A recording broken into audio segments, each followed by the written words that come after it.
Hello बच्चों, क्या हाल चाल, कैसे हैं आप लोग? अच्छे होंगे, बहुत अच्छे। इसी तरह पढ़ते रहिए, स्वस्थ रहिए, ठीक रहिए और कंटिन्यू हमारा वीडियो देखते रहिए। ठीक है, तो आइए, आज का हमारा टॉपिक है जो सब्जेक्ट पढ़ाने वाले हैं वो है हमारा कंपनी लॉ। अब कंपनी लॉ का जो टॉपिक है वो है प्रस्ताव। सब्जेक्ट हमारा है कंपनी लॉ। कंपनी लॉ में आज का हमारा टॉपिक है प्रस्ताव। ठीक है, प्रस्ताव का मतलब है रेसोल्यूशन। टॉपिक है प्रस्ताव, इसको अंग्रेजी में कहा जाता है रेसोल्यूशन। रेजुलेशन क्या होता है ये ध्यान दीजिएगा। नाम ही है प्रस्ताव। प्रस्ताव का मतलब होता है कोई प्रपोजल मैंने आपके सामने रखा। ठीक इसी तरह जब कंपनियां होती हैं उसमें किसी महत्वपूर्ण विषय पर, महत्वपूर्ण मदों पर, महत्वपूर्ण बातों पर या कुछ पॉइंट पर, कुछ बिंदुओं पर कुछ डिस्कशन करना होता है तो कंपनी के मेंबर्स जो होते हैं, चाहे वो मेंबर्स हों या डायरेक्टर्स हों, वो क्या करते हैं, एक प्रपोजल पास करते हैं। उस प्रपोजल में ये होता है कि 2 4 10 20 लोग बैठकर, जैसे मान लीजिए कि ये हमारा ए कंपनी है तो इसमें एक मीटिंग बुलाई जाती है। मीटिंग में ये होता है कि मान लीजिए कि 2 4 10 20 जो भी उसके मेंबर्स वगैरह हैं ये आपस में बैठते हैं। अब बैठने के बाद से किसी महत्वपूर्ण बिंदु पर एक डिसीजन लेते हैं, लेकिन डिसीजन से पहले एक प्रपोजल पास किया जाता है कि इस कार्य को किया जाएगा कि नहीं किया जाएगा, किया जाएगा तो कैसे किया जाएगा। उसमें अपना वोटिंग देते हैं। वोटिंग देने का मतलब है कितने लोग इससे सहमत हैं और कितने लोग सहमत नहीं हैं। तो इसी को प्रपोजल कहा जाता है। प्रपोजल का मतलब होता है कि कंपनी में किसी प्रस्तावित मसौदे पर औपचारिक ढंग से, इनफॉर्मल, ठीक ना, ढंग से उस पर प्रस्ताव पास करना, अर्थात उस पर प्रपोजल रखना, अपना मसौदा रखना, अपनी बात को रखना, ये क्या कहलाता है, रेजुलेशन अर्थात प्रस्ताव कहलाता है। प्रस्ताव में ये होता है कि इसमें वोट पड़ते हैं। वोट कैसे पड़ते हैं ये ध्यान दीजिएगा। वोट का 2 ही मेथड होता है, एक पक्ष में और दूसरा विपक्ष में। ठीक है, अब उस पक्ष और विपक्ष के वोटिंग से हमसे पता चल जाता है, कोई जरूरी नहीं है कि वहीं पे हाथ उठा के ही वोटिंग करेगा या पर्ची डाल के ही वोटिंग करेगा। वो कैसे भी कर सकता है वोटिंग, पर्ची डाल के भी कर सकता है, इलेक्ट्रॉनिक माध्यम से भी कर सकता है, यस नो भी करके कर सकता है, डाक के द्वारा भी कर सकता है, अनुसूची के भी माध्यम से कर सकता है, प्रॉक्सी के माध्यम से भी कर सकता है। ठीक है, तो उसी को प्रस्ताव कहा जाता है। मतलब कि किसी महत्वपूर्ण बिंदु या मसौदे को औपचारिक रूप से एक सभा में प्रस्तुत करना ही प्रपोजल कहलाता है। प्रश्न यह है कि ये प्रपोजल कितने टाइप के होते हैं। तो यह प्रस्ताव जो होता है, यह प्रस्ताव 2 टाइप के होते हैं। मैंने दोनों का जिक्र अलग अलग कर दिया। एक होता है साधारण प्रस्ताव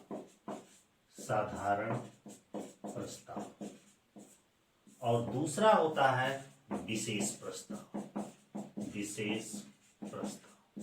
ये ध्यान दीजिएगा, आज का बस यही टॉपिक है। प्रस्ताव का सबसे पहले ये जानना है कि इसका उल्लेख किस सेक्शन में किया गया, अंडर सेक्शन 114। ठीक ना, प्रस्ताव का उल्लेख धारा 114 में किया गया। ठीक है, हाँ, तो हम लोग टॉपिक पे थे कि ये प्रस्ताव 2 प्रकार के होते हैं। पहला प्रस्ताव हमारा है साधारण प्रस्ताव और दूसरा प्रस्ताव है विशेष प्रस्ताव। प्रश्न ये है कि साधारण प्रस्ताव क्या होता है, ध्यान दीजिएगा।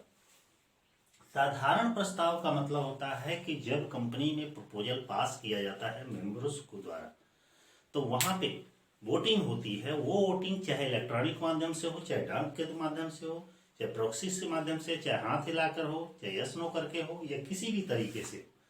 तो उसमें जब पक्ष में पड़ने वाले वोट, फेवर में पड़ने वाले वोट अनफेवर में पड़ने वाले वोटों की संख्या से अधिक होती है, जैसे कि मान के चलिए कि कुल उसमें 100 लोग हैं, कुल 100 लोग हैं, 40 लोग विपक्ष में वोट दिए और 60 लोग पक्ष में वोट दिए। कोई जरूरी नहीं है कि 60-40 हो, ऐसा भी हो सकता है 45-55 हो सकता है। तो पक्ष में जब ज्यादा वोट पड़ते हैं और विपक्ष में कम वोट पड़ते हैं तो ऐसे प्रपोजल को, ठीक ना, जनरल प्रपोजल या जनरल रेजुलेशन कहा जाता है, साधारण प्रस्ताव कहा जाता है। साधारण प्रस्ताव को रजिस्ट्रार के सम्मुख या रजिस्ट्रार के पास उसकी प्रति फाइल करना आवश्यक नहीं होता है, लेकिन यदि कंपनी के पार्षद सीमा नियम में उसकी पूंजी वाक्य में यदि परिवर्तन किया गया है तो ऐसी दशा में 30 दिन के अंदर, 30 डेज के अंदर रजिस्ट्रार के पास उसकी एक प्रति प्रस्तुत करना अनिवार्य होता है। ठीक है। अब प्रश्न ये उठता है कि साधारण प्रस्ताव किस दशा में लागू किए जाते हैं, पेश किए जाते हैं या बुलाए जाते हैं। ध्यान से समझिएगा, ये जानना जरूरी है कि साधारण प्रस्ताव कब किया जाता है और विशेष प्रस्ताव कब किया जाता है। साधारण प्रस्ताव का मतलब होता है कि जब कंपनी में आर्थिक चिट्ठा मतलब बैलेंस शीट और लाभ हानि खाता मतलब प्रॉफिट एंड लॉस और अंकेक्षक की रिपोर्ट प्रस्तुत करनी होती है, उसका अनुमोदन करने के लिए पास किया जाता है। अर्थात लिख दे रहे हैं आर्थिक चिट्ठा, लाभ हानि तथा अंकेक्षक रिपोर्ट के अनुमोदन के लिए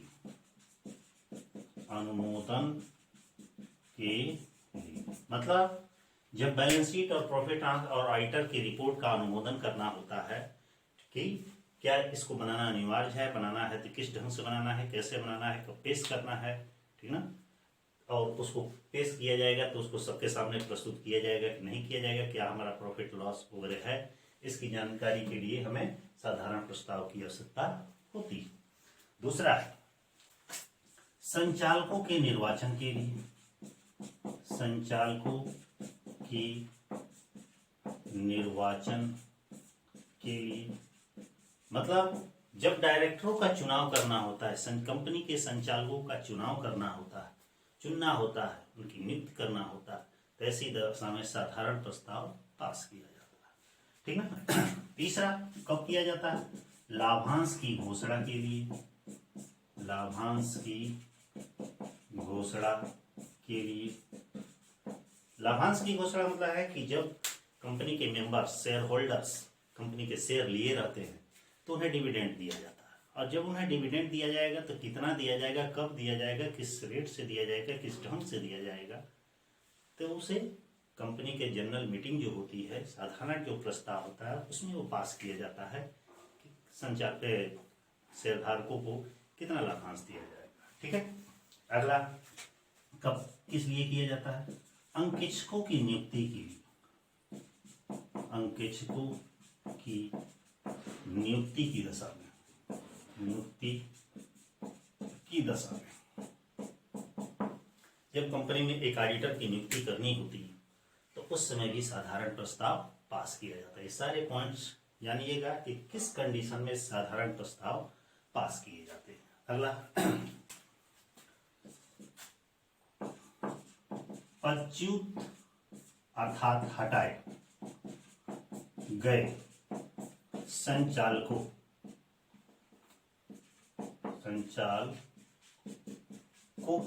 संचालकों के स्थान पर नए संचालकों की नियुक्ति के लिए, नए संचालकों की नियुक्ति की दशा में,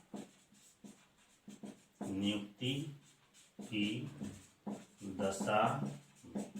इसका मतलब यह है कि जब पहले से जो संचालक हैं, डायरेक्टर हैं, वो नियुक्त हैं, किसी कारणवश उन्हें हटा जब दिया जाता है तो हटाने के बाद से उनकी जगह पर किसी नए संचालक की नियुक्ति की जाती है, तो ऐसी दशा में भी साधारण प्रस्ताव पास किया जाता है। ठीक ना। अगला है पूर्व में चल रहे व्यवसाय का कुछ भाग बेचने पर,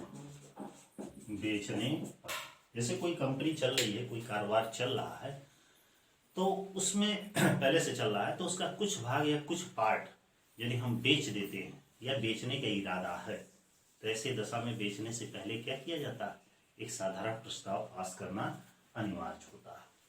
एक और भी होता है कि अंश पूंजी, शेयर कैपिटल, अंश पूंजी में परिवर्तन करने जब कंपनी के शेयर कैपिटल में यदि हमको कुछ चेंजिंग करना रहता है, उसमें कमी वृद्धि करना रहता है तो ऐसी दशा में साधारण प्रस्ताव पास किया जाता है। ठीक है, कंफर्म। तो ऐसी दशा में ही साधारण प्रस्ताव पास किया। एक और कंडीशन है कि यदि किसी डायरेक्टर को यदि हटाना है तो ऐसी दशा में भी साधारण प्रस्ताव पास किया जाता है। ये भी लिख दे रहे हैं, संचालकों हटाने की दशा में भी साधारण प्रस्ताव पास किया जाता है।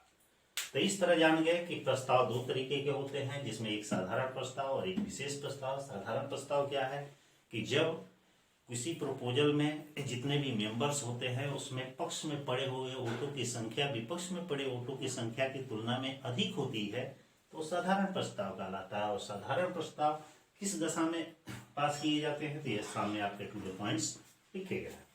और प्रश्न आता है कि विशेष प्रस्ताव क्या होता है, इसको ध्यान से समझिए। विशेष प्रस्ताव का मतलब होता है कि जब भी कंपनी की सभा में कोई प्रपोजल रखा जाता है और उसके जितने भी सदस्य होते हैं उसमें से 3/4 बहुमत पक्ष में पड़ता है, 3/4 बहुमत पक्ष में पड़ता है तो वो विशेष प्रस्ताव कहलाता है। विशेष प्रस्ताव के लिए यह भी अनिवार्य है कि विशेष प्रस्ताव के लिए पहले उन सदस्यों के पास जो उस मीटिंग में उपस्थित होते हैं 21 दिन पूर्व उन्हें सूचना देनी रहती है। विशेष प्रस्ताव की ये भी विशेषता होती है कि विशेष प्रस्ताव जब भी पास करना होता है तो उस विशेष प्रस्ताव की जो उसकी प्रति होती है, कॉपी होती है, 30 दिन के अंदर रजिस्ट्रार के पास फाइल करना अनिवार्य होता है। ठीक है, तो ये हमारा हुआ विशेष प्रस्ताव। विशेष प्रस्ताव मतलब कि जब कोई प्रपोजल प्रस्तुत किया जाता है तो उस समय जितने भी पक्ष और विपक्ष में वोट पड़ते हैं तो पक्ष में पड़े हुए वोटों की संख्या, टोटल कुल संख्या का 3/4 बहुमत पक्ष में पड़ता है, फेवर में पड़ता है, और बाकी अनफेवर में रहता है तो उसे विशेष प्रस्ताव कहा जाता है। प्रश्न है कि विशेष प्रस्ताव कब पास किया जाता है, किस दशा में विशेष प्रस्ताव लाया जाता है। ध्यान से सुनिए। जब किसी कंपनी को मुख्य कार्यालय एक राज्य से दूसरे राज्य में ट्रांसफर किया जाता है तो वहां विशेष प्रस्ताव अनिवार्य होता है। लिख दे रहे हैं, कंपनी का मुख्य कार्यालय एक राज्य से दूसरे राज्य में हस्तांतरित करने पर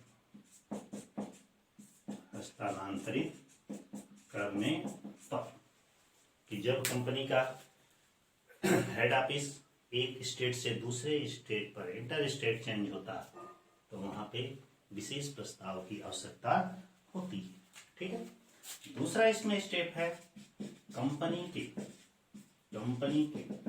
नाम में परिवर्तन करने मान लीजिए कि कंपनी का पहले से कुछ नाम और है लेकिन बाद में चलकर उसका नाम में कुछ चेंजिंग करना है तो ऐसी दशा में क्या किया जाता है, विशेष प्रस्ताव अनिवार्य होता है। वहां विशेष प्रस्ताव पास करना जरूरी होता है, वहां साधारण प्रस्ताव से काम नहीं चलता। ठीक है, तीसरा है अंतर नियम में परिवर्तन करने पर। अंतर नियम में परिवर्तन करने पर देखे होंगे कंपनी के दो मुख्य प्रलेख होते हैं, पार्षद सीमा नियम और पार्षद अंतर। पार्षद सीमा नियम में तो जानते ही चेंज हो नहीं सकता है, होता भी है तो बहुत परेशानी से, कठिनाइयों से होता है, लेकिन अंतर नियम में परिवर्तन किया जा सकता है। लेकिन जब कंपनी के अंतर नियम में परिवर्तन किया जाता है तो वहां विशेष प्रस्ताव होता है। देखे होंगे पार्षद सीमा नियम, अंतर नियम पढ़ाए होंगे, उसमें टॉपिक होगा। ठीक है, अगला है कंपनी की अंश पूंजी में कमी करने पर देखिए, कंपनी के जब शेयर कैपिटल जो होते हैं, शेयर कैपिटल में जब हमको कमी करना होता है तो वहां विशेष प्रस्ताव पास करना होता है, लेकिन वहीं वृद्धि करना होता है तो उसमें असाधारण प्रस्ताव से ही काम चल जाता है। ठीक है। ठीक इसी तरह है कि संचालकों का पारिश्रमिक भी निर्धारित करने पर ध्यान दीजिएगा,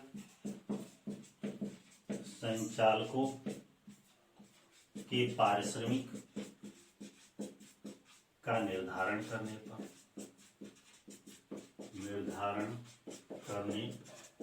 मतलब जो डायरेक्टर्स होते हैं, जो उनका रिम्यूनरेशन पारिश्रमिक होता है, जब उसको निर्धारित करना होता है तो ऐसी दशा में भी विशेष प्रस्ताव की आवश्यकता होती है।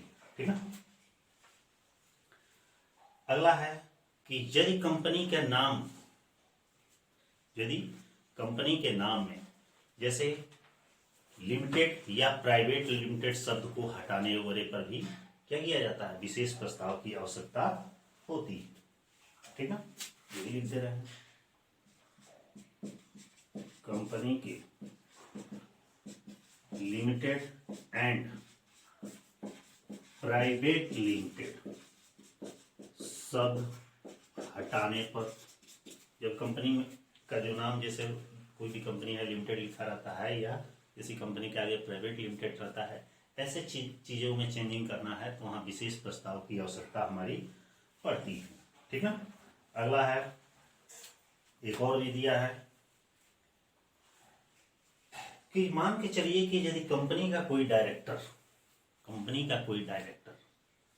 कोई लाभ का पद धारण करता है, कोई प्रॉफिट वाला पद धारण करता है, वैसे तो उसको अनुमति है नहीं, लेकिन कंपनी चाहे तो एक विशेष प्रस्ताव पास करके उसे लाभ का पद धारण करने के लिए एग्री कर सकती है, अर्थात अनुमति दे सकती है। तो वह है कंपनी के संचालक द्वारा लाभ का पद धारण करने की दशा में भी विशेष प्रस्ताव पास करना अनिवार्य होता है। ठीक इसी तरह कि यदि कोई व्यक्ति कंपनी के समापन के लिए ट्रिब्यूनल में कोई अपील करता है, यदि कोई भी मेंबर कंपनी के समापन के लिए ट्रिब्यूनल में अपील करता है या आवेदन देता है, तो वहां पे भी विशेष प्रस्ताव की आवश्यकता होती है। ये भी लिखते हैं, कंपनी के समापन पर ट्रिब्यूनल में आवेदन करने। ठीक है। तो इतने ये मुख्य आपके पॉइंट हुए कि प्रस्ताव क्या है, प्रस्ताव कितने प्रकार के होते हैं, साधारण प्रस्ताव, विशेष प्रस्ताव। साधारण प्रस्ताव कब लाए जाते हैं, कब लागू किए जाते हैं, कब इनकी आवश्यकता पड़ती है, और विशेष प्रस्ताव क्या है और विशेष प्रस्ताव कब आवश्यकता इसकी पड़ती है, कब विशेष प्रस्ताव की जरूरत पड़ती है। तो इसी के साथ हमारा प्रपोजल रेगुलेशंस का टॉपिक समाप्त हुआ।